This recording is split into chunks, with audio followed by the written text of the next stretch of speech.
I'm from the Cost International Program, which is an infrastructure transparency initiative.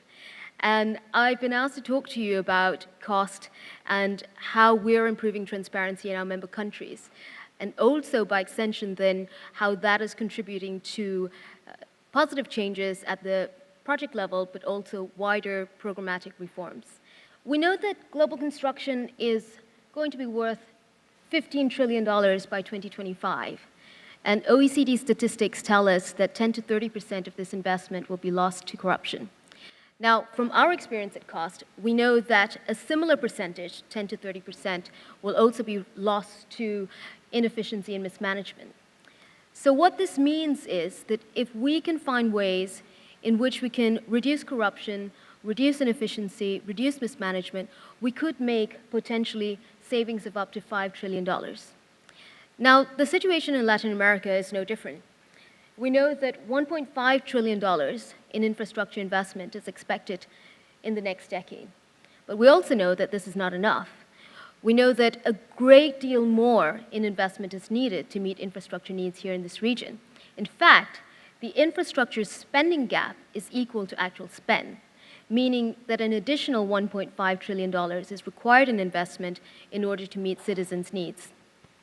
So again, what this means is that we need to maximize the value from infrastructure investments. We need to maximize the value from every dollar spent on infrastructure so that we can really stretch the benefit for citizens. Transparency International's Corruption Perception Index, or CPI, also tell us that almost all of Latin American countries rank in the bottom half of the CPI. So again, what this means is that there is a role for reducing corruption here in the region so that we can deliver better infrastructure service delivery. And this is where COST can help. So what is COST? COST is an infrastructure transparency initiative. It's centered around three central pillars: the multi-stakeholder approach, disclosure, and assurance. Now, the multi-stakeholder approach is key. Essentially, it means that stakeholders from government, industry, civil society, sometimes academia, often multilateral and bilateral agencies like the Inter-American Development Bank or the World Bank, coming together to work together to deliver solutions, to deliver change, to work together towards a common goal. And the importance of this approach is that it gives the initiative or it gives the program credibility. Because it's not just government that's saying, we're going to improve transparency and we're going to do this. It's not just industry saying, we're going to improve our performance. It's all the stakeholders working together and agreeing that we're going to do this. And not only is it a cooperative approach, but it's also a check and balance, because you have eyes on each other and you can check and monitor to see whether the people who say that they're going to do something are actually doing what they say they will do. Next, disclosure. Well, we're a transparency initiative, so that's essentially what it is on the tin. It's about disclosing information on public infrastructure projects into the public domain. And finally, assurance. Assurance is an independent review of the disclosed data. It looks at the information that has been disclosed to check that it complies with the transparency requirements. So what is the compliance? And it checks also that the information that is disclosed is accurate. But more importantly, it interprets the data that is disclosed into simple language, in a simple format that is easy to understand so that all people, the man on the street, can easily understand it. And Lindsay talked about this earlier on, about mountains of data, or very complex data, very technical information that may be out there in the public domain, but it's worthless and meaningless if people can't understand it.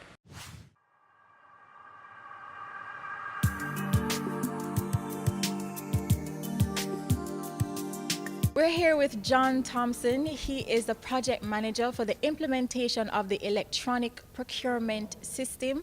Welcome, John. Happy to be with you. So there is a name for that system. It's called GoJEP. Well, GoJEP is the website. It's an internet-based system. It's accessible on the internet at gojep.gov.jm. So that is gojep.gov.jm.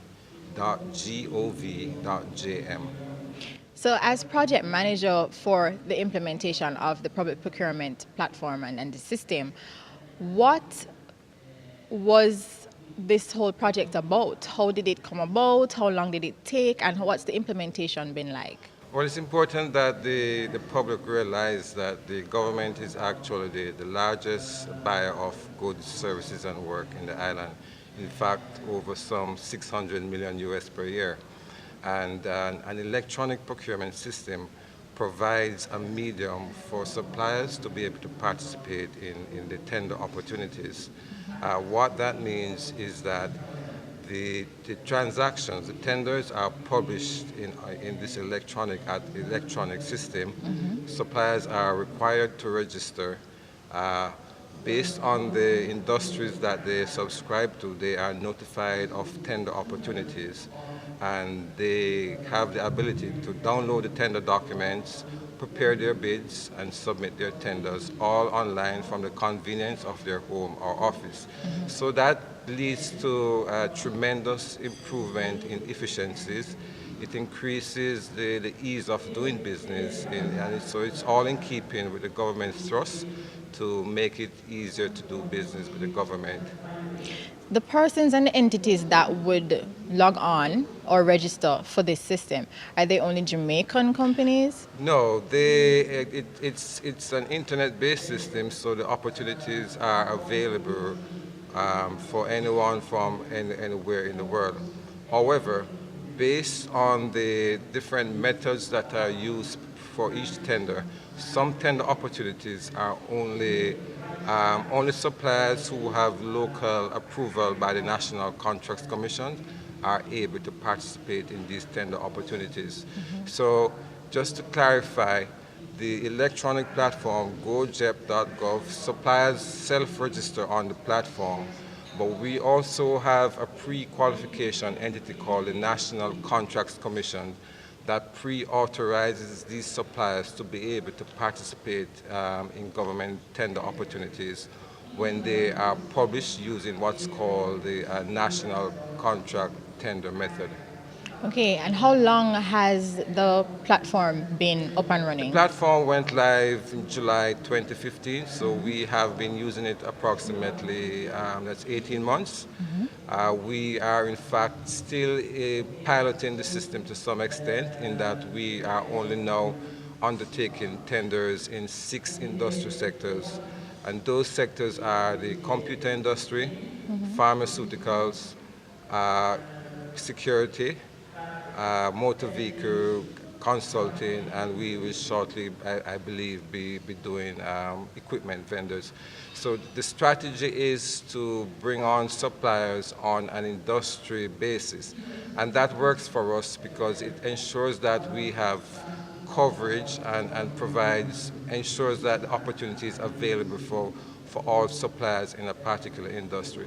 Eventually, the system will be used for all procurement tenders that the government offers. But it's a journey.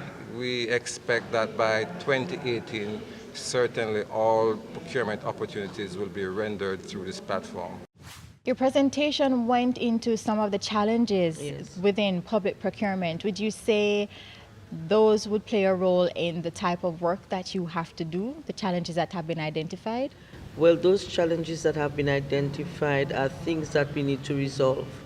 Because as you know, for example, if CSME, the CARICOM CSME is now moving ahead to presenting the draft bill and protocol to COTED, which is an organ of CARICOM for approval. And it means that we must get buy-in from our ministers of trade, and we must have the involvement of our ministers of finance. So we are working collectively as a task force in terms of the issues that we want to present, the things that we want to highlight to our ministers. For example, areas that we want change that would not work for us as member states. So that is the role, the work that we are doing as a task force.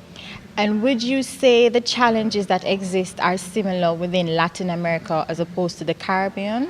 They may not be the same because Latin America is far ahead of us in terms of its reform. For example, Jamaica would not be the same as the smaller OECS countries because Jamaica has had continuous reform. For Jamaica, reform didn't just start like 5 years ago. Some of us have started our reform from 1997. Jamaica is a lot earlier than that. So we had varying stages of the reform. With your last director, Shirley Gale. I think you had made quite significant progress. And then with Cecil coming on, there's a lot of progress being made because you have financing available. The whole IMF program that Jamaica is implementing, which takes on a more comprehensive approach in the reform, in looking at the entire public service, is an asset. It really forges the way in terms of dealing with the reform. In the other countries, we have more piecemeal interventions. Guyana and Trinidad, that is just as big as Jamaica, the reforms are much slower in terms of what they are doing because they don't have the level of technocrats to push the reform. And then there's no buy-in. The political buy-in is not there. There's not a champion or an advocate to drive the reform, which is critical to reform.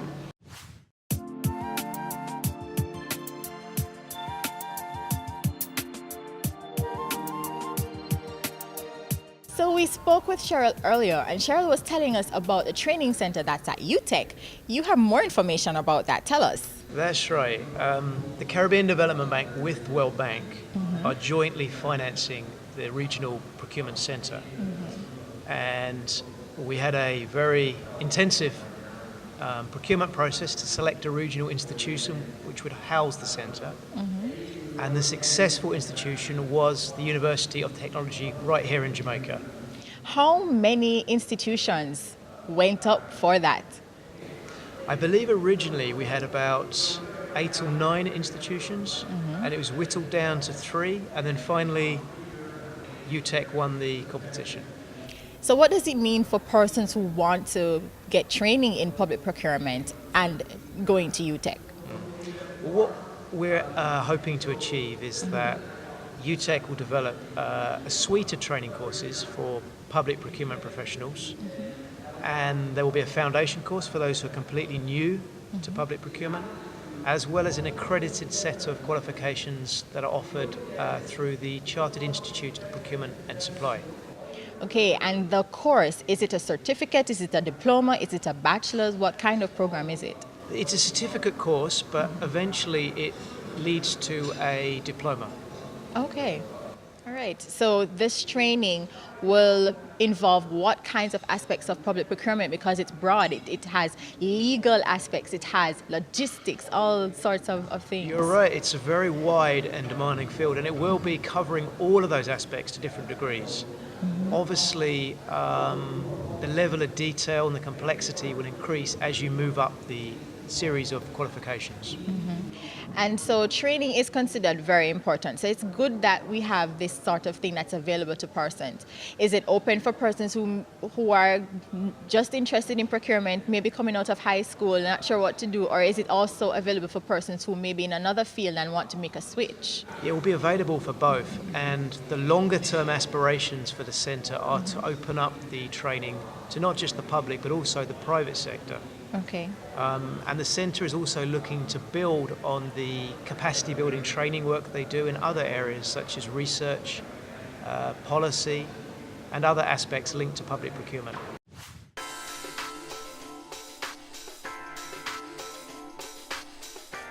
And that's it from us here at the Montego Bay Convention Center for the INGP conference. I am Camille Sinclair, and you are watching Business Access TV. Stay tuned.